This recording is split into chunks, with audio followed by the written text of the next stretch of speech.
Kama umekuwa ukitazama mechi za ligi kuu ya nchini Uingereza mwezi huu wa Novemba, lazima utakuwa umegundua jambo moja. Wachezaji na makocha wote wanavaa ua dogo jekundu kwenye jezi au nguo zao. Hili sio pambo tu, bali ni ishara yenye maana kubwa sana nchini Uingereza. Je, umewahi kujiuliza ni kwa nini kila mwezi wa Novemba ya kila mwaka wanavaa ua hilo jekundu? Niko hapa kukufahamisha wewe ambaye hujui ni kwa nini wanavaa ua hilo jekundu, na ambaye unajua basi nikupe hongera. Tuanze kwa kujua kuhusu historia ya ua hilo jekundu. Ua hilo linajulikana kwa jina la poppy.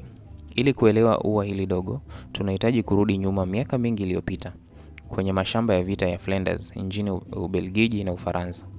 Wakati wa vita kuu ya kwanza ya dunia ambayo ilianza tarehe 28 Julai mwaka 1914 na kumalizika tarehe 11 Novemba mwaka 1918.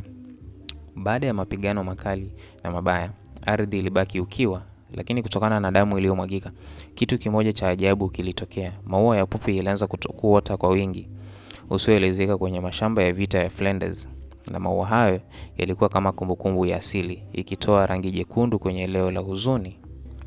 Rangi nyekundu ya ua iliwakilisha damu iliyomwagika vitani, na ua lenyewe lilichaguliwa kwa sababu lilimea kwa wingi kwenye mashamba ya vita huko Ulaya baada ya mapigano makali, hasa katika eneo la Flanders kule Ubelgiji.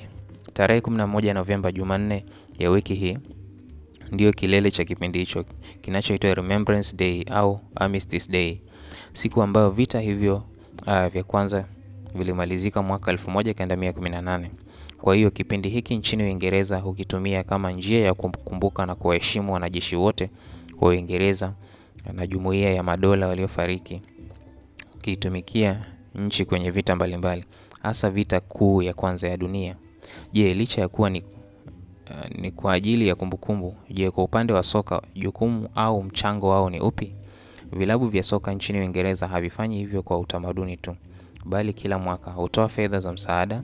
Jezi hizo zenye maua poppies hutiwa saini na wachezaji na huuzwa kwenye mnada. Pili, msaada wa maveterani. Mapato yote huenda moja kwa moja kwa shirika la The Royal British Legion, ambalo linawasaidia wanajeshi wastaafu, maveterani na familia zao ambao bado wanahitaji msaada baada ya kuacha utumishi. Wanajeshi wanaohudumu na familia zao. Hivyo mara ijayo ukiona mchezaji amevaa ua hili, kumbuka kuwa anatoa heshima kwa historia na msaada kwa wale waliojitolea maisha yao kwa ajili ya wengine. Asanteni.